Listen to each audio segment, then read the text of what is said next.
At 5:47 in the morning, Diane watched her husband's car pull into the driveway. He had been at a luxury hotel all night. She knew because their son had been tracking his GPS. What happened next destroyed a 16-year marriage, ended a corporate career, and exposed secrets that would go viral across the entire country. But here's the twist. The person who brought him down was not his wife. It was his own 14-year-old son with 2 words in one screenshot. If this story moves you, drop a comment below and stay until the end because the final satisfying moment, you will never see it coming. The kitchen clock read 5:47 in the morning when Diane Hartwell heard the familiar rumble of the Mercedes pulling into the driveway. She stood motionless at the sink, her hands wrapped around a coffee mug that had gone cold hours ago. Through the window above the counter, she watched the headlights sweep across their quiet Ridgewood street before dying into darkness. She had been awake all night, not pacing, not crying, not calling her sister in panic, just sitting at the kitchen table with her old laptop open, watching a small blue dot on a map that told us a story her husband never intended her to read. The family GPS tracker. Something Gregory had insisted they install 3 years ago when Ethan started walking home from school alone. Safety first, he had said with that reassuring smile she used to find so charming. Now that same tracker showed his car parked at the Carlisle Hotel near Central Park for 7 consecutive hours. The garage door groaned open. Diane set down her mug and moved to the coffee maker, starting a fresh pot with steady hands. She would not confront him. Not yet. Not until she understood exactly what she was dealing with. Gregory entered through the mudroom, his footsteps careful and measured. The walk of a man who had practiced being quiet. He appeared in the kitchen doorway with his jacket slung over his arm and a rehearsed expression of exhaustion on his face. Diane turned and offered a small smile. Long night. Server crash at the office. He loosened his tie with one hand. It couldn't handle it alone. You know how it is. She nodded slowly, pouring coffee into a fresh mug. You must be exhausted. Dead on my feet. He accepted the coffee, and their fingers brushed briefly. You did not have to wait up. I did not wait up. Just could not sleep. She watched him take a long sip, studying his face over the rim of her own mug. The same face she had loved for 18 years. The same jaw, the same blue eyes, the same confidence set to his shoulders. But something was different now. Something she could not quite name. Gregory set down his mug and stretched his arms overhead. I am going to grab a shower before Ethan wakes up. Of course, duh. He paused at the doorway. Everything okay? You seem quiet. Just tired. She forced another smile. Go, get cleaned up. The moment he disappeared upstairs, Diane moved quickly. She crossed to where he had draped his jacket over the kitchen chair and slipped her hand into the inside pocket. Her fingers closed around a small plastic rectangle, a hotel key card. The Carlisle printed in elegant gold script across the front. Her heart hammered against her ribs, but her hands remained steady as she pulled out her phone and photographed the card, front and back. Then she slid it carefully back into his pocket, arranging the jacket exactly as he had left it. The shower started running upstairs. Diane sank into a kitchen chair, her legs suddenly weak. Part of her had hoped she was wrong. Part of her had clung to the possibility that the GPS was glitching, that there was some innocent explanation, that her husband of 16 years had not spent the night in a luxury hotel room with another woman. That part of her died quietly in the gray morning light. She did not know how long she sat there before the creak of footsteps on the stairs made her look up. Ethan appeared in the doorway, still in his pajamas, his dark hair messy from sleep. At 14, he was caught somewhere between boy and young man, all gangly limbs and uncertain expressions. Mom, he rubbed his eyes. What are you doing up so early? Could not sleep. She closed her laptop casually. Why are you awake? Early practice. Coach Brennan wants us there by 6:30. He shuffled toward the refrigerator, then stopped. His eyes moved from her face to her phone, still clutched in her hand, to her laptop, now closed but still warm. Mom, what is going on? Nothing, sweetheart. Just checking some emails. Ethan did not move. Something in his expression shifted, a flicker of awareness that made Diane's stomach clench. 14 was old enough to notice when something was wrong, old enough to ask questions she was not ready to answer. Is Dad home? He asked quietly. He got back a little while ago. Work emergency. Ethan nodded slowly, but his eyes remained fixed on her face. He had always been perceptive. Her son, too perceptive for his own good sometimes.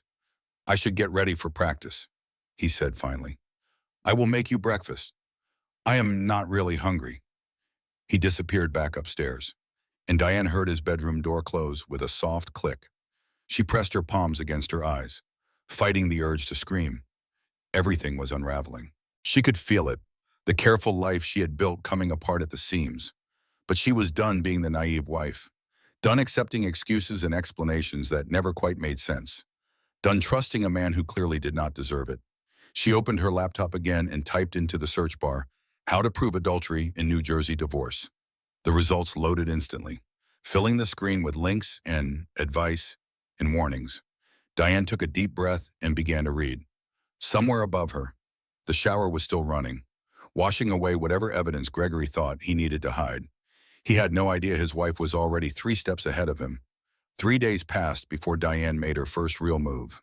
3 days of normal dinners and casual conversations and sleeping beside a man she no longer recognized. 3 days of watching and waiting and planning. On Thursday afternoon, while Gregory was at work and Ethan was at baseball practice, she sat down at the kitchen table with a legal pad and began to document everything she knew. The late nights that had started 6 months ago, the business trips that seemed to multiply, the new cologne he wore that she had never bought, the way he guarded his phone like it contained state secrets. She created a new email account using a name Gregory would never recognize. Then she logged into their shared credit card portal and began printing statements.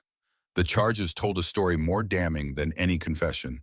The Carlisle Hotel, $847 on March 15th.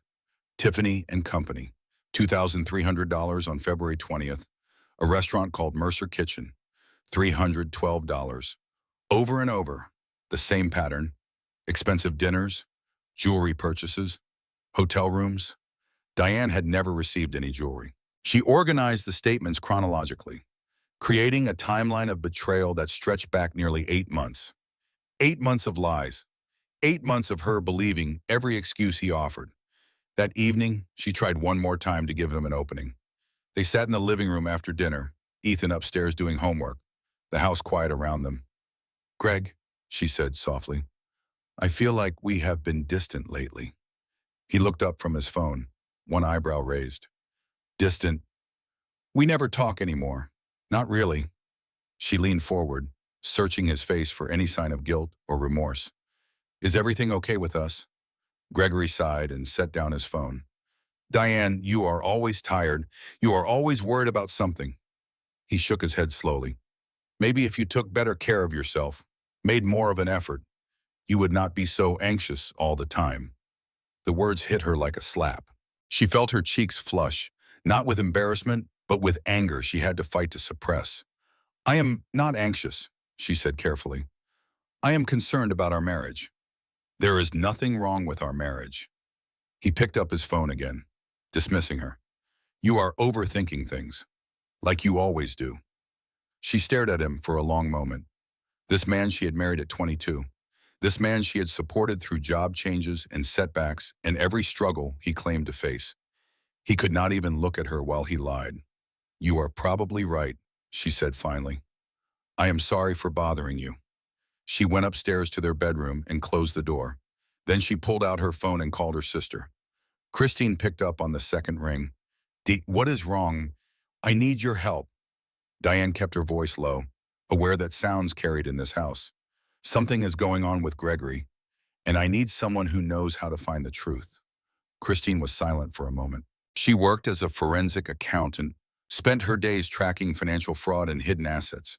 If anyone could uncover Gregory's secrets, it was her. "Tell me everything," Christine said.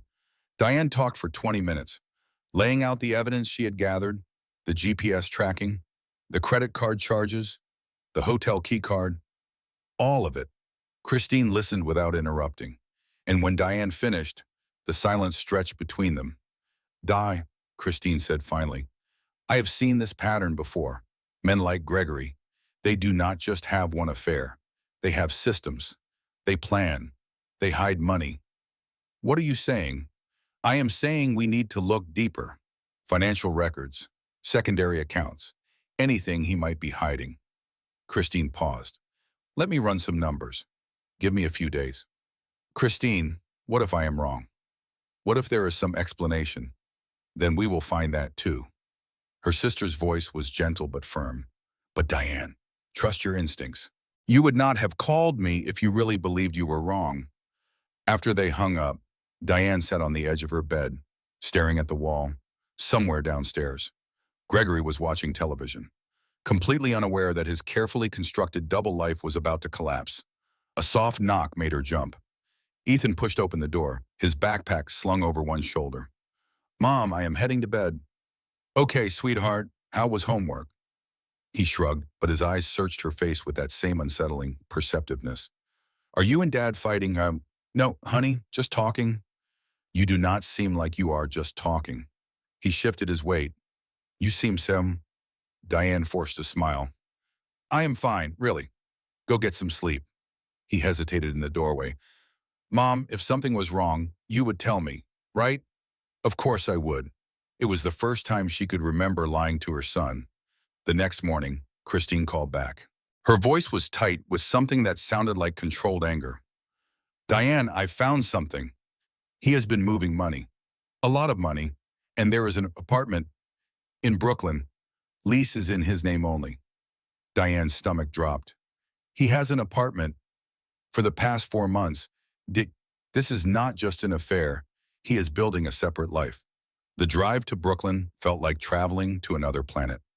Diane sat in her aging Honda in a parking spot across from a sleek apartment building on Bergen Street, watching residents come and go with the detachment of someone observing a nature documentary. 847 Bergen Street, the address Christine had found on a lease agreement buried in a financial trail Gregory thought he had hidden. The building was modern, all glass and exposed brick, the kind of place young professionals lived while climbing corporate ladders. It looked nothing like their colonial home in Ridgewood, with its white shutters and carefully maintained lawn. This was a different world, a secret world. Diane photographed the building, the address, the cars in the parking lot. She did not go inside. That would come later, when she had more evidence, when she was ready to confront the full scope of his betrayal. The next evening, Gregory came home in an unusually good mood. He swept into the kitchen where Dan was preparing dinner and kissed her cheek, something he had not done in months.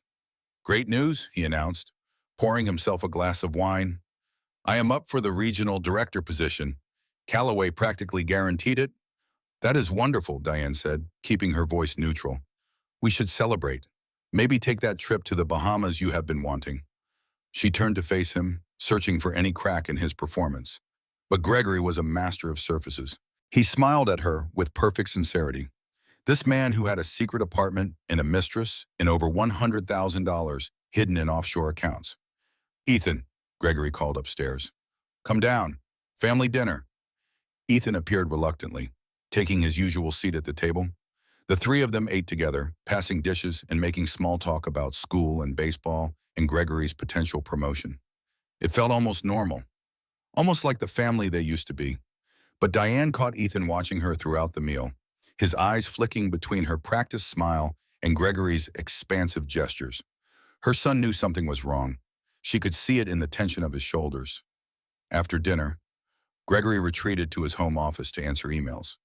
Ethan helped Diane clear the table, and when they were alone in the kitchen, he spoke quietly. Mom, Dad seems really happy. He got some good news at work. No, Ethan paused, stacking plates carefully. He seems happy in a weird way, like he is putting on a show. Diane's hand stilled over the sink. What do you mean? I do not know. Just a feeling. He looked at her directly. You have the same feeling. Do you not? She wanted to protect him, wanted to shield him from the ugliness that was coming. But lying to him again felt impossible. Sometimes adults have problems. Ethan, it does not mean anything is wrong. That is not an answer.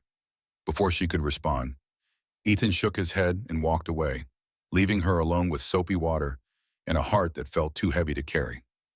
That night, Diane waited until Gregory fell asleep. His phone lay on the nightstand, face down, always face down these days. She slipped out of bed, her heart pounding so loudly she was certain it would wake him. The bathroom door closed silently behind her. She sat on the cold tile floor and unlocked his phone, using the password she had watched him enter a dozen times. The message app opened to a thread with someone saved only as a... Her eyes moved down the screen. Each message a fresh wound. Gregory to A. Miss you already. Tonight was perfect. Eda Gregory. When can I see you again? Gregory to A. Soon. The wife suspects nothing. She is too busy being boring. Diane's vision blurred. She kept scrolling. Gregory to A. Once I get this promotion, I will have the leverage to leave. Ethan too if I have to. The kid is starting to ask questions anyway. A to Gregory. You deserve to be happy. Baby. We both do. Gregory to A. Soon. I promise, just need to get my ducks in a row first. Diane pressed her hand against her mouth to stifle the sob that rose in her throat. He was planning to take her son. Not just leave her, but take Ethan away from her entirely. She forced herself to screenshot every message. Her hands shook so badly she had to try 3 times before the images saved. Then she deleted the evidence of her search, wiped her fingerprints from the screen, and crept back to bed. Gregory slept peacefully beside her, breathing deeply, dreaming whatever dreams liars dream. Diane stared at the ceiling until dawn, her mind racing with plans and possibilities and a fury she had never known she possessed. He wanted a war. She would give him one. Richard Sullivan's law office occupied the 3rd floor of a modest brick building in downtown Ridgewood. The elevator was slow, giving Diane too much time to think, too much time to second-guess herself. By the time the doors opened, her palms were slick with sweat. The waiting room smelled of old leather and coffee, and framed diplomas lined the walls like medals of honor. A receptionist with silver-streaked hair looked up from her computer and offered Diane a sympathetic smile that suggested she had seen this story 100 times before. Mrs. Hartwell, Mr. Sullivan will see you now. Diane followed her down a narrow hallway, her heels clicking against the hardwood floor. Each step felt heavier than the last. She was really doing this. After 16 years, she was really ending her marriage. The attorney was older than she expected, with silver hair and wire-rimmed glasses that made him look like a college professor. His office was cluttered but organized, stacks of files arranged in neat towers on every available surface. He shook her hand firmly and gestured to a leather chair across from his desk. Please, sit. Can I get you some water, coffee? No, thank you. Her voice came out steadier than she felt. I just want to get started. Sullivan nodded, settling into his own chair. Then tell me everything. Start from the beginning. And do not leave anything out. Even the details that seem unimportant. Diane placed her folder on his desk. Inside was every piece of evidence she had gathered over the past 3 weeks. Credit card statements highlighted in yellow, GPS records printed and annotated, screenshots of text messages that still made her stomach turn, bank account discrepancies circled in red ink, the Brooklyn apartment lease with Gregory's signature at the bottom. Sullivan reviewed the documents in silence, his expression unreadable. He made occasional notes on a yellow legal pad, his pen scratching softly in the quiet room. After 10 minutes that felt like an hour, he removed his glasses and pinched the bridge of his nose. Mrs. Hartwell, you have done excellent work here. Most clients come to me with suspicions. You have come with proof. Is it enough? Enough for what? A divorce? Absolutely. But I want to be clear about what you are facing. He leaned forward, his eyes serious. Adultery helps establish grounds, but New Jersey is a no-fault divorce state. The court does not punish cheating husbands the way it used to. Then what matters? This, and he tapped the financial documents. He has moved significant assets without your knowledge or consent. That is marital fraud. It gives us leverage in the property division. It suggests a pattern of deception that a judge will not ignore. Diane felt a small flicker of hope. And custody. What about Ethan? Sullivan's expression grew more cautious. Custody depends on many factors. The child's preference, each parent's involvement, the stability of the home environment. But I want to be honest with you. Mrs. Hartwell, men like your husband, men with resources and connections and expensive lawyers, they do not surrender easily. I understand. Do you? He set down his pen and looked at her directly. He will fight. He will try to destroy your credibility. He will claim you are emotionally unstable, that you are an unfit mother, that you have poisoned your son against him. He may even use Ethan as a weapon, turning your own child into a pawn in his game. The words landed like blows, but Diane did not flinch. She had spent 16 years absorbing Gregory's criticism, his dismissals, his casual cruelty disguised as concern. She was done being afraid. "Then I need to file first," she said quietly. "Before he knows what is coming, before he has time to prepare." Sullivan studied her for a long moment. Then he nodded slowly. "That is exactly what I would recommend. We draft the papers this week. You review them over the weekend. And on Monday, we file." "How long until he is served?" 48 hours, typically. "Do you want the papers delivered to his office or his home?" Diane thought about it. The office would be more humiliating, more public. Part of her wanted that, wanted him to feel even a fraction of the shame he had made her feel. But this was not about revenge. This was about protecting herself and Ethan. "Home," she said. "I want to see his face when he realizes I know everything." The next 2 weeks passed in a blur of preparation. Diane opened her own bank account at a different branch across town, transferring the small amount of money Gregory had not already hidden. She made copies of every important document in the house, working late at night while Gregory slept, the hum of the printer covering her careful movements. She updated the emergency contacts at Ethan's school, removing Gregory's name and adding Christine's instead. She gathered their passports, their birth certificates, their marriage license.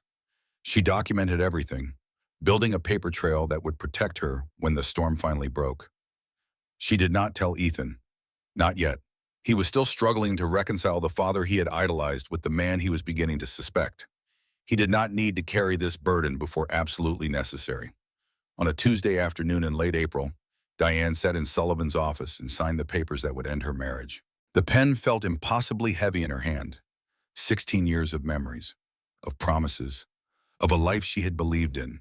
All of it reduced to signatures in legal language and court filing numbers. Her hand trembled only slightly as she wrote her name on the final page. "The process server will deliver these tomorrow evening," Sullivan said, gathering the documents. "Are you certain you want them served at home?" "Yes."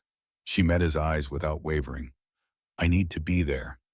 "Then Godspeed, Miss Hartwell, and call me immediately if anything happens." The following evening, Diane was preparing dinner when the doorbell rang. Her heart hammered against her ribs. She heard Gregory's footsteps in the hallway, heard the front door open. "Can I help you, Gregory Hartwell?" "Yes. What is this about?" "You have been served." She heard the rustle of paper, then silence. Long, terrible silence that stretched across the house like a held breath. Diane dried her hands slowly on a dish towel and walked calmly into the foyer. Gregory stood frozen in the doorway, the envelope clutched in his hands, his face the color of old paper. The process server was already walking back to his car. Gregory looked up at her, and for one brief moment, she saw something beneath the polished mask he always wore. Not guilt, not regret, just pure, incandescent rage. "You did this, yes. You filed for divorce without even talking to me, without giving me a chance to explain. I tried to talk to you, Gregory. Remember, you told me I was overthinking things. You told me to take better care of myself." His jaw tightened. He stepped toward her, the envelope crumpling in his fist. "You are making a huge mistake, Diane, a huge mistake. You have no idea what you are starting. The only mistake I made was trusting you for 16 years. Something dangerous flickered in his eyes. "You think you can take my son from me? I will destroy you in court. I will tell everyone you are mentally unstable, that you have been paranoid for years. Who do you think they are going to believe, a school nurse who makes $40,000 a year, or a vice president at one of the largest financial firms in Manhattan?" Diane held her ground, though her heart was racing so fast she could barely breathe. "I think they will believe the evidence." "What evidence?" "The Brooklyn apartment, the offshore accounts, the text messages where you called me boring and sexless, the ones where you promised your mistress you would take Ethan and leave." The color drained from his face entirely. For a long moment he simply stared at her, and she watched him recalculate, watched him realize that she knew everything, that she had been gathering ammunition while he thought she was sleeping. "This is not over," he said quietly. his voice dropping to something cold and hard. Not by a long shot. You want a war, Diane, you have got one. He pushed past her and disappeared into his home office, slamming the door so hard the pictures on the wall rattled. Diane heard him shouting into his phone, his words muffled but furious. She stood alone in the hallway, her legs trembling, the adrenaline that had sustained her finally releasing. But beneath the fear, beneath the uncertainty, she felt something unexpected rising in her chest. Powered, for the first time in 16 years, she was not the victim of Gregory's lies. She was fighting back, and she was going to win. From behind the closed office door, she heard Gregory's voice, suddenly quieter, more controlled. It is me, she filed. No, she knows everything. We need to move to Plan B. Diane's blood ran cold. She did not know what Plan B meant, but she had a feeling she was about to find out. Diane woke 3 days after serving Gregory to the sound of her phone buzzing on the nightstand. She reached for it groggily, expecting a message from Christine or perhaps an update from Sullivan. Instead, she found a notification from her banking app. Alert, your account balance has changed significantly. Her fingers felt numb as she opened the app. The number on the screen made no sense. $4,200. There should have been $89,000. 16 years of savings, of careful budgeting, of putting aside money for Ethan's college and their retirement, gone. She sat up in bed, her heart pounding, checked the transaction history, saw a single wire transfer, dated yesterday afternoon, moving $84,800 to an account number she did not recognize. The transfer had been authorized with Gregory's signature. Her hands were shaking so badly she could barely dial Christine's number. Dutty, what is wrong? It is 6 in the morning. He moved everything. Her voice came out as a whisper. All our savings, everything we had, it is gone. Christine was silent for a moment. When she spoke again, her voice was tight with controlled anger. He must have had contingency accounts set up in advance. The moment he got served, he transferred it all, probably to an offshore account we cannot trace easily. Is that legal? Can he just take everything? No, Wayhome. It is absolutely not legal. It is marital fraud, and Sullivan can use it against him in court. Christine paused. But proving it and recovering the money are two different things. That will take time. Time and money you may not have. Diane stared at the wall of her bedroom, the same wall she had stared at for 16 years, the same house she had helped pay for. Decorated. Turned into a home. Now she could not even afford the mortgage. Do you have enough to cover the next few months? Can you pay the bills? Buy groceries, keep the lights on? She did the math in her head. $4,000. The mortgage alone was $2,800. Utilities, food, gas, Ethan's baseball fees. She would be broke within 6 weeks. I do not know, she admitted. I honestly do not know. The first catastrophe had struck, but as Diane would soon learn, Gregory was just getting started. That afternoon, Gregory picked up Ethan from baseball practice. He had done it before, back when they were pretending to be a normal family. So Diane did not think anything of it. She used the quiet time to call Sullivan, to start the process of documenting the financial theft. 2 hours passed, then 3. Diane texted Ethan. No response. She called Gregory, straight to voicemail. By the time she heard the front door open, her anxiety had reached a fever pitch. Ethan walked into the kitchen, and Diane knew immediately that something was wrong. His face was flushed with an anger she had never seen before. His eyes were red-rimmed, as if he had been crying. His hands were clenched into fists at his waist. Ethan, what happened? Where have you been?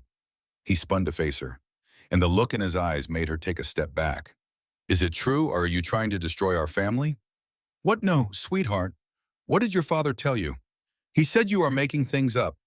Ethan's voice cracked, caught between rage and grief. He said you have done this before, gotten paranoid and accused people of things that are not true. He said you accused your own father of lying when you were a teenager, and it tore your family apart. That is not true. None of that is true. He said you are sick, Mom. Tears were streaming down his face now. He said you need help, professional help. He said he has been trying to protect me from it for years, but now you have gone too far. Diane felt like the floor was crumbling beneath her feet. Ethan, please, listen to me. Your father is the one who, I do not want to hear it. He pressed his hands over his ears, his whole body shaking. Dad said you would try to turn me against him.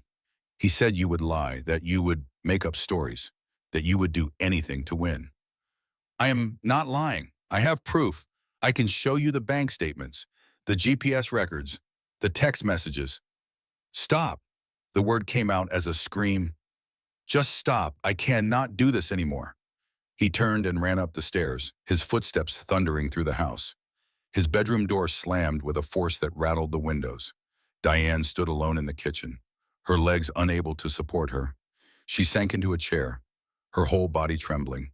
Gregory had turned her son against her. In one afternoon, with one carefully constructed conversation full of lies and manipulation. He had poisoned everything she had built with Ethan over 14 years. He had taken her money, and now he was taking her child. The second catastrophe. But the third was still coming. The following Monday, Diane arrived at Ridgewood Middle School for her regular shift as school nurse. The parking lot was quiet, the morning sun casting long shadows across the pavement. She walked through the front doors with her coffee in hand, ready for another day of bandaging scraped knees and comforting anxious students. The principal was waiting at her office door. Margaret Foster was a kind woman in her late 50s, someone Diane had worked with for 7 years and considered a friend. They had shared lunch breaks and holiday parties and long conversations about their children. But Margaret's expression today was troubled, her usual warm smile replaced by something that looked almost like pity. Diane, could we talk in my office? The walk down the hallway felt endless. Diane's heels echoed against the linoleum floor. Students passed her without a second glance, rushing to their first period classes, completely unaware that her world was about to collapse again. She sat in a hard plastic chair across from Margaret's desk, her hands folded tightly in her lap. A clock on the wall ticked loudly in the silence. Diane, I want you to know that this is not my decision. Margaret's voice was gentle but strained. We have received some complaints, anonymous letters sent to the school board over the weekend. Complaints about what? About your personal conduct, your emotional stability. Margaret could not meet her eyes. The letters claim that you are going through a mental health crisis, that you have been erratic and unpredictable, that you may pose a risk to students in your care.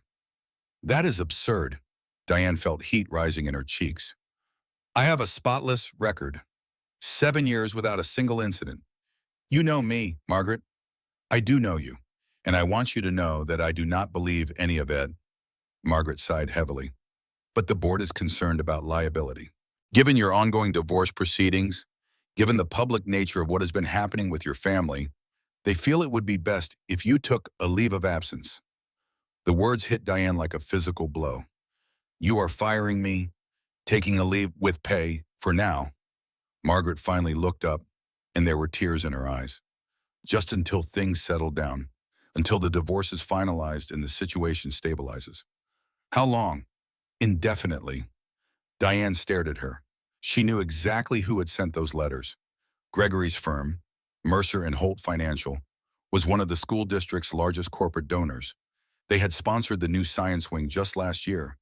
Gregory had connections on the board, relationships he had cultivated for exactly this kind of moment. I see. Her voice came out flat, emotionless. So that is it. 7 years of service, and I am just done. I am so sorry, Diane. I truly am. If there was anything I could do. There is not. Boom! Diane stood on shaking legs. I will clean out my desk. She packed up her office that afternoon, carrying a small cardboard box of personal items to her car, while students walked past without a second glance. The first aid supplies she had organized, the posters she had hung, the comfortable chair she had bought with her own money so scared children would have somewhere soft to sit. All of it left behind. 7 years of dedication, 7 years of caring for sick children and bandaging scraped knees and comforting anxious teenagers before big tests. Gone in an instant because her husband had decided to destroy her. That evening, Diane sat in her car in the garage, unable to make herself go inside. Gregory was still living in the house. Her lawyer said she could not force him out without a court order, and that could take weeks. So she was trapped, sharing a home with the man who had stolen her money, turned her son against her, and now taken her career. The garage door was closed. The engine was off, but for one terrible moment, sitting alone in the darkness, Diane understood why some people simply stopped fighting, why they let the despair win, why they gave up. What was the point? Gregory had more money, more connections, more power. He had already taken everything that mattered, her savings, her son's trust, her grown. What else was there to lose? The thought scared her. The fact that she had even considered it scared her more. Her phone buzzed in her pocket, breaking the silence. She pulled it out with numb fingers, expecting another notification about her dwindling bank balance.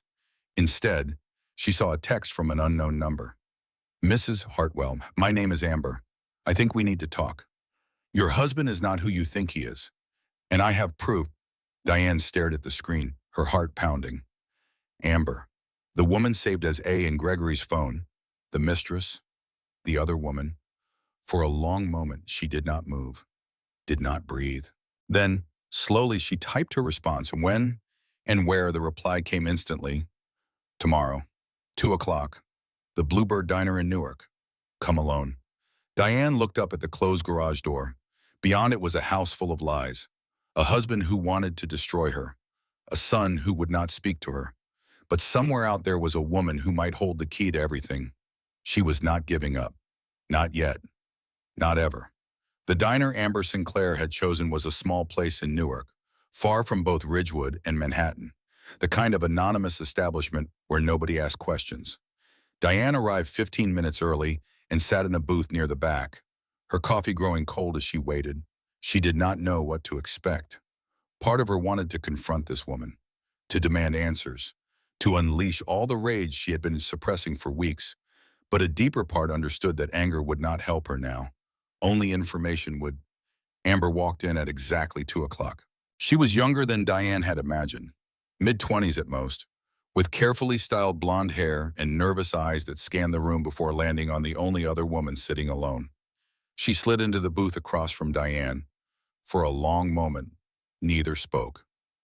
I did not know, Amber said finally. When we first started, he told me you were separated, that the marriage had been over for years.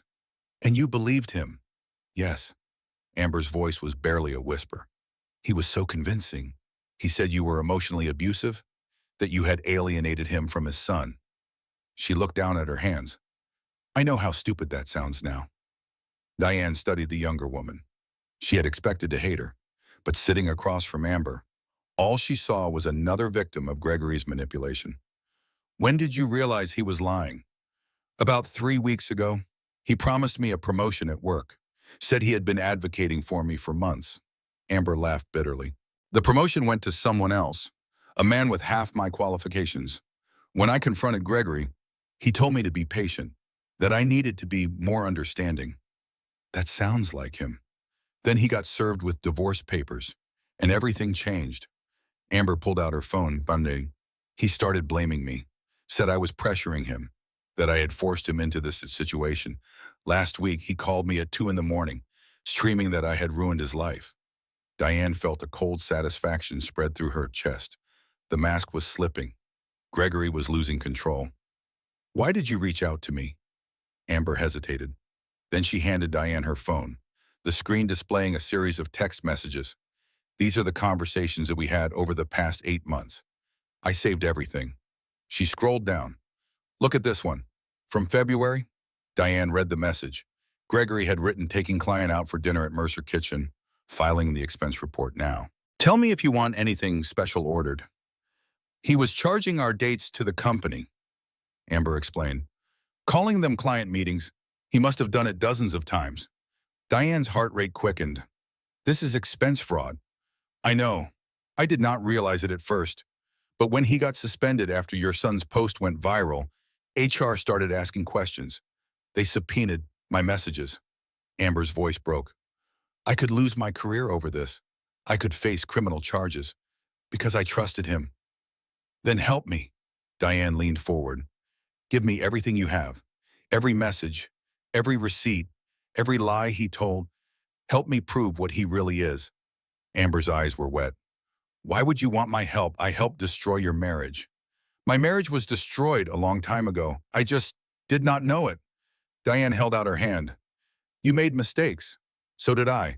But right now, we both have the same enemy. Amber stared at her outstretched hand. Then, slowly, she reached into her purse and pulled out a flash drive. Everything is on here, messages, photos, calendar entries, even some voicemails he left me. She pressed it into Diane's palm. I hope it is enough. It will be. They sat together for another hour, two women who should have been enemies, sharing their parallel experiences of Gregory's manipulation. Amber cried. Diane did not. She had no tears left. When they finally parted, Amber paused at the diner door. Mrs. Hartwell, your son, Ethan, is he okay? Diane thought of her boy, locked in his room, refusing to speak to her, believing every lie his father told. He will be, she said. Eventually, she drove home with the flash drive clutched in her fist, feeling something she had not felt in weeks. Hope. That evening, while Gregory worked late, Ethan appeared in the kitchen doorway. His eyes were red-rimmed, his shoulders hunched. Mom. Yes, sweetheart, I found something. He held out his phone, and Diane saw the familiar GPS interface. Dad's car. It has been at this address twice a week for 6 months. It is not his office. I checked. Diane's throat tightened. Ethan. I asked him about it. The apartment on Bergen Street. Ethan's voice cracked. He lied to me. Mom. Right to my face. He said it was a client's property he was managing. I am sorry. Is it true, everything you said about him? She wanted to protect him from the answer, but he deserved the truth. Yes, honey, it is all true. Ethan sank into a chair, his phone clattering to the table. I do not know what to believe anymore. Diane sat beside him and pulled him into her arms. He did not resist. For the first time in weeks, her son let her hold him while he cried. Diane woke on Saturday morning to the sound of her phone buzzing relentlessly on the nightstand. Message after message, notification after notification, an endless stream that made her heart race before she even understood why. She grabbed the phone and opened Instagram. The first thing she saw was Ethan's account. His latest post already shared over 200 times. He had posted a screenshot of Gregory's GPS history. 8 months of data, the pattern undeniable. The same Brooklyn address, visited over and over, while Gregory claimed to be at the office. Ethan had circled the hotel visits in bright red and added a caption that made Diane's blood run cold. My hero, followed by a trophy emoji. Oh God, she whispered. Oh no. She threw on a robe and rushed to Ethan's room.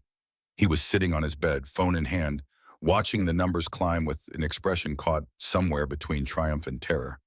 Ethan, what have you done? I wanted everyone to know the truth. His voice was defiant, but his hands were shaking. I wanted him to feel what we feel. This is not... She stopped herself, took a breath. Yelling would not help. Sweetheart, and this is going to have consequences. Good. He deserves consequences. Before she could respond, the front door slammed open downstairs. Gregory's voice echoed through the house. Ethan, get down here right now. Diane moved in front of her son. Stay here. Mom, stay here. She descended the stairs to find Gregory standing in the foyer, still in his golf clothes, his face a mask of barely contained fury.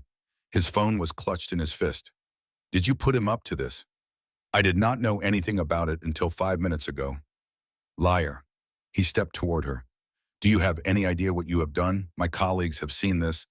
My boss has seen this. I just got a call from Calloway demanding an explanation. Maybe you should have thought about that before you had an affair. Gregory's eyes narrowed. This is not over. I am going to make both of you pay for this. Do not threaten our son. Our son just destroyed my career. No, Gregory. Diane's voice was steady despite her hammering heart. You destroyed your career. Ethan just showed people the truth. The argument was interrupted by another buzz from Gregory's phone. He looked at the screen and Diane watched the color drain from his face. What is it? He did not answer. He simply stared at the phone, then turned and walked into his office, slamming the door behind him. Diane exhaled slowly. Then she went upstairs to her son. Ethan was crying now. The bravado gone. Did I mess everything up? She sat beside him and took his hand. You made a choice out of anger. That is understandable. But this is not your fight to win. I just wanted to hurt him like he hurt us. I know, baby, I know. For the next 3 hours, Diane watched the posts spread across the internet. Local Facebook groups picked it up first, then Twitter, then Reddit. By afternoon, news outlets were reaching out for comments. The story of the cheating father exposed by his teenage son was going viral. That evening, Gregory emerged from his office long enough to announce that he had been placed on paid administrative leave pending an internal investigation. You happy now? He snarled at Diane. None of this makes me happy. But despite everything, a small flame of hope flickered in her chest. The tide was turning. Gregory was finally facing consequences for his actions. 3 days later, Richard Sullivan called with unexpected good news. The viral post is actually helping your case. I filed an emergency motion using it as evidence of family instability caused by your husband. The judge is sympathetic. What does that mean? It means we have a real shot at temporary custody, full custody. Diane, he would only get supervised visits. She closed her eyes, relief washing over her. Finally something was going right. But Gregory was not finished fighting. The next morning, his lawyer countered with a motion of his own for primary custody. The family courtroom was smaller than Diane had imagined, a cramped space with fluorescent lighting and plastic chairs bolted to the floor. She sat beside Richard Sullivan, her hands clasped tightly in her lap, watching Gregory's attorney present his case. Your Honor, my client has been the primary breadwinner in this family for 16 years. Mrs. Hartwell has demonstrated erratic behavior, including encouraging her son to post defamatory content online. She is currently unemployed, having been placed on leave from her position due to concerns about her emotional stability. Sullivan objected immediately. Those concerns were manufactured by the respondent's influence over school board donors. We have documentation proving as much. The judge, a stern woman named Patricia Winters, held up her hand. I will review all documentation. Continue. Diane listened as Gregory's lawyer painted a picture of her as an unstable, vindictive woman who had poisoned her son against his father.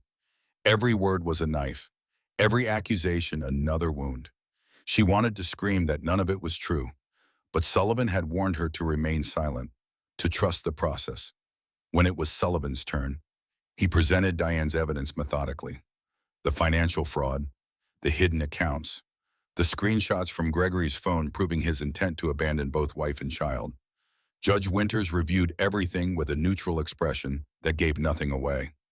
After 2 hours of testimony, she called a recess. Diane stood on shaking legs. Sullivan guided her to a bench in the hallway. How do you think it is going? Hard to say. Winters is thorough. She will not make a decision today. But Diane could not shake the cold dread settling in her stomach. Something felt wrong. The way Gregory's lawyer had smiled during the recess. The confidence in his stride. An hour later, they reconvened. Judge Winters read from her notes.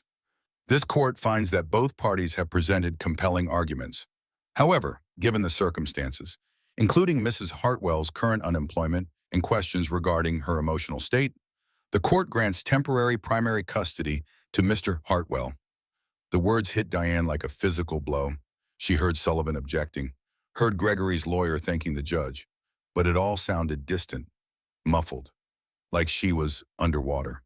Temporary custody, Winters continued, pending a full psychological evaluation of both parents. Mrs. Hartwell will have supervised visitation rights on weekends. Your Honor, Sullivan said desperately, I must object. There is clear evidence of financial fraud and emotional manipulation by the respondent, and that evidence will be considered in the final hearing. Winters banged her gavel. Court is adjourned. Diane did not remember leaving the courtroom. She did not remember the drive home. The next thing she knew, she was standing in Ethan's empty bedroom, staring at his baseball glove on the bed. Gregory had picked him up from school that afternoon with a court order in hand. By the time Diane arrived, her son was already gone. Christine found her 3 hours later, sitting on Ethan's bed, unable to move. Diane, talk to me. He took him. Her voice was flat, emotionless. He took my son. It is temporary, Sullivan said. He took my son. The words broke something inside her. The tears finally came, ugly and raw, 16 years of suppressed grief pouring out. I did everything right. I gathered evidence. I filed first. I fought back. And he still won. Christine sat beside her and pulled her close. He has not won yet. This is not over. It feels over. Then we find another way. Christine's voice was fierce. He forgot about Amber, her evidence, the expense fraud. If we can escalate this to a federal level, the custody evaluation changes completely. Diane shook her head. I cannot ask her to do that. She could face charges too. You can ask, and you will. Christine gripped her shoulders. Diane, look at me. Your son needs you to keep fighting. Can you do that? The question hung in the air. Diane thought of Ethan's face through the car window as Gregory drove away. Terrified, confused, betrayed by a system that was supposed to protect him. She wiped her eyes. Make the call. That night, Amber answered on the first ring. I know what happened, she said. I saw the court decision online. Will you testify officially about the expense fraud?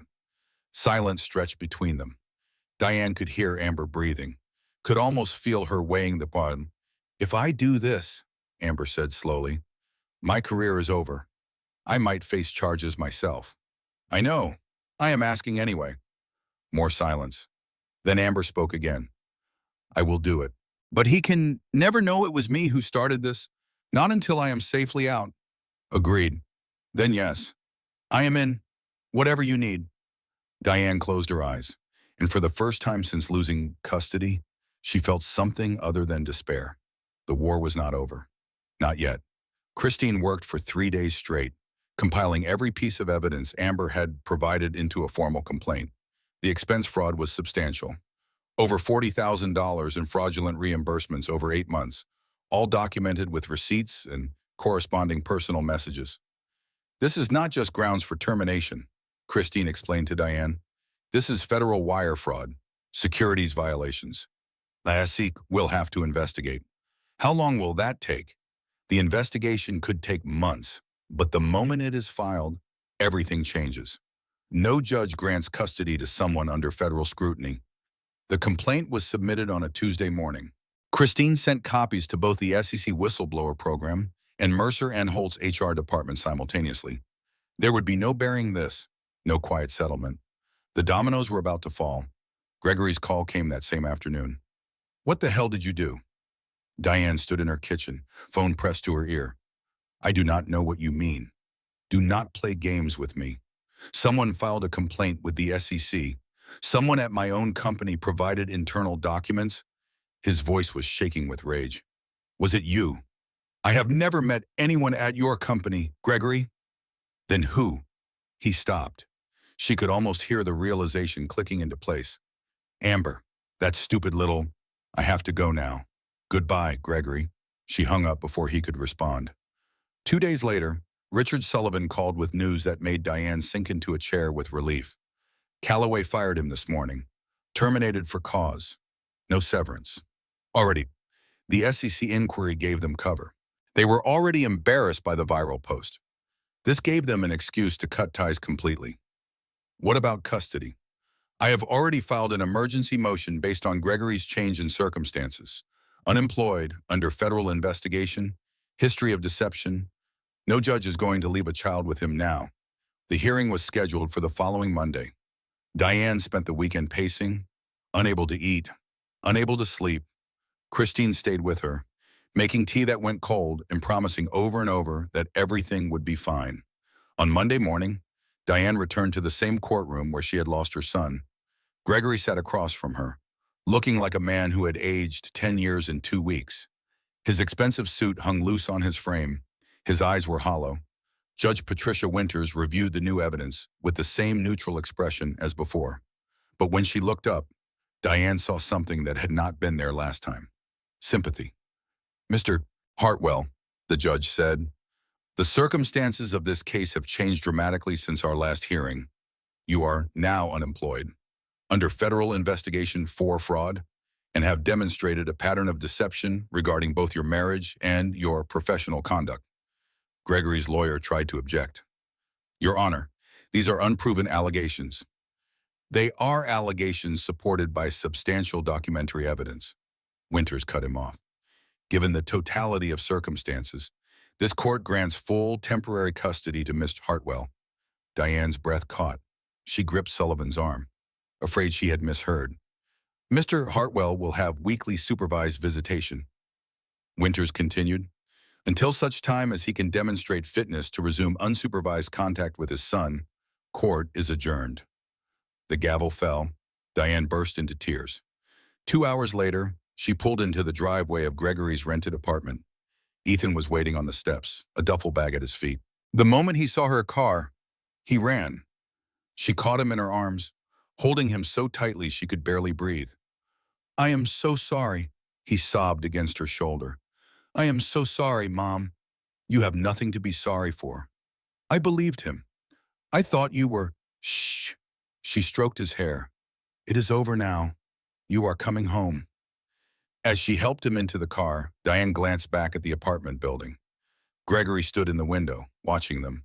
He looked smaller than she had ever seen him, diminished, defeated. She did not wave. She did not feel triumph. She simply got in the car and drove her son home. 6 months later, the house on Maple Street looked different. Not physically, though Diane had repainted the living room a soft shade of blue that Ethan called peaceful blue. The difference was harder to define. Something in the air had shifted. The heaviness that had pressed down on every room was gone. Diane returned to work in September, not to the school that had abandoned her, but to a new position at a pediatric clinic in Montclair. Better pay and shorter commute. She enrolled in online courses for her advanced nursing certification, studying at night after Ethan finished his homework. They ate dinner together every evening. Sometimes they talked about school or baseball or the TV shows they were watching. Sometimes they ate in companionable silence. Two people who had survived something terrible and come out the other side. Ethan went to therapy twice a week. The anger that had driven him to post that viral screenshot had faded, replaced by something more complicated.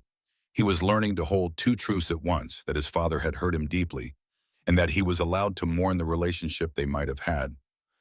"Dr. Matthews says I am making progress," he told Diane one evening. "She says I am resilient. She is right. Do you think Dad is going to be okay?" Diane considered the question carefully. "I think your father is facing the consequences of his choices. What he does with that is up to him." Gregory's supervised visits had become a standing appointment every Saturday afternoon, 2 hours at a local park, with a social worker present. The first few visits were awkward, stilted conversations between a father and son who no longer knew how to be around each other. But slowly, something shifted. Gregory stopped making excuses, stopped trying to convince Ethan that none of it was his fault. He just showed up, week after week, and tried to be present. One Saturday in October, Ethan came home from a visit looking thoughtful. "Dad apologized today," he said. "Not the fake kind, the real kind." "How did that feel?" "But weird," he shrugged, "but also kind of good. Like maybe he is finally understanding what he did." Diane did not know if Gregory's transformation was genuine or just another manipulation, but she did not need to know. That was Ethan's relationship to navigate now, not hers. Her divorce was finalized in November. She signed the papers at Richard Sullivan's office, a simple ceremony marking the end of a 16-year partnership. Gregory got the Brooklyn apartment and his remaining debts. Diane got the house, full custody, and a financial settlement that would keep them comfortable for years. "How do you feel?" Christine asked that evening, raising a glass of wine. "Free," Diane said, and she meant it. The baseball season started in March. Ethan made varsity as a sophomore, the starting pitcher for Ridgewood High. Diane attended every game, sitting in the bleachers with Christine and a thermos of hot coffee. Coach Brennan stopped by during the 4th game of the season. He was a quiet man, widowed 3 years, who had shown Ethan kindness during the worst months of their ordeal. "Mind if I sit here?" Diane moved her bag. "Please." They watched Ethan pitch. Strike 1, strike 2, strike 3. The crowd cheered, and Ethan found her in the stands, grinning. "He is something special," Coach Brennan said. "He has been through a lot. So have you, from what I understand." He glanced at her sideways. "I know it is not my place, but you have done an incredible work. raising him alone, starting over, all of it. Diane felt her cheeks warm. I had help. Still, oh, he smiled, a gentle expression that softened his weathered face. If you ever want to grab coffee sometime, no pressure, I would like that. She studied him, saw no hidden agenda, no manipulation, just a kind man offering a simple kindness. I would like that too. The game ended with Ridgewood winning by 3 runs. Ethan jogged over, sweaty and triumphant, and threw his arms around Diane. Did you see that curveball? I saw everything. They walked to the car together, Ethan chattering about pitches and stats in the championship game next month. The sun was setting over the baseball field, painting the sky in shades of orange and pink. Diane paused for a moment, letting Ethan walk ahead. She looked back at the field, at the life she had rebuilt from the ashes of Gregory's betrayal. It was not perfect. It would never be perfect. But it was hers, and for the first time in years, she was truly, completely happy.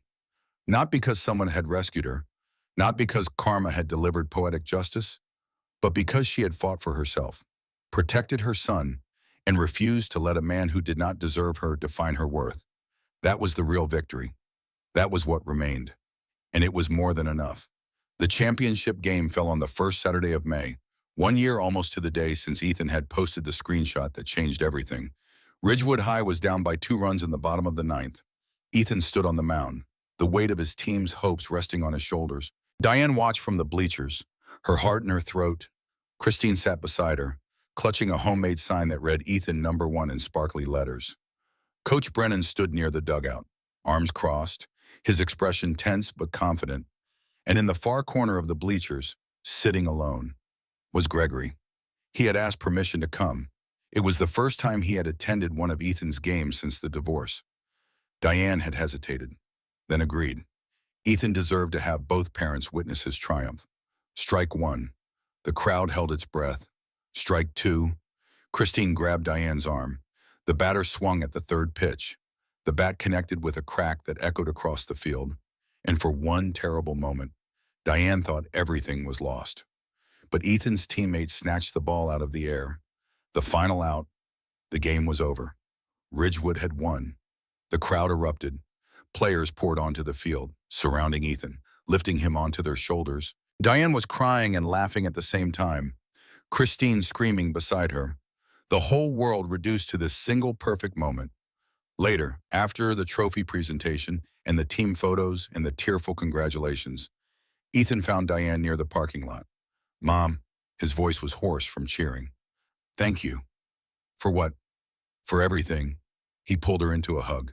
This boy who was almost a man now, taller than her, stronger than her, but still her baby. For fighting for me, for never giving up. She held him tight. I would do it all again. I know. He pulled back, wiping his eyes. Hey, I saw Dad in the stands. I know, I said he could come. Ethan nodded slowly. I think I want to talk to him. Not now, but maybe next week. A real talk. Are you sure? Yeah. He looked toward the bleachers, where Gregory still sat, watching them. I am not ready to forgive him. Maybe I never will be, but I think I am ready to understand. Diane followed his gaze. Gregory looked older than his 43 years, worn down by consequences he had never anticipated. But there was something in his expression as he watched Ethan. Something that might have been pride, or regret, or simply the ache of a man who had lost everything that mattered. Take your time, she told Ethan. There is no rush. He nodded. Then he jogged back to his teammates, disappearing into the celebration. Diane stood alone for a moment, watching the sun sink below the horizon. A year ago, she had been trapped in a marriage built on lies, believing she had no power, no options, no future. Now she had a career she loved, a home filled with peace, a son who was thriving, and the quiet knowledge that she had survived the worst thing that ever happened to her. Coach Brennan appeared beside her, 2 cups of coffee in his hands. Thought you could use this. She accepted the cup with a smile. Thank you. He pitched a hell of a game. He did. They stood together in comfortable silence, watching the last light fade from the sky. So, Coach Brennan said finally, About that coffee date we never scheduled. Diane laughed. I think we just had it. Fair point, he smiled, and there was warmth in it, and patience, and the promise of something that might grow into more. How about dinner instead? She looked at him, this kind man who had never pushed, never demanded, never asked for anything she was not ready to give. I would like that, she said. I would like that very much. They walked toward the parking lot together, and Diane realized that the story did not end with revenge or justice or poetic karma. It ended with something simpler. A woman who had learned to trust herself again, a son who was learning to heal, and a future that stretched out before them, uncertain but bright. That was the real ending. Not the fall of Gregory Hartwell, not the vindication of Diane, just life, continuing on. And sometimes, that was the most beautiful ending of all.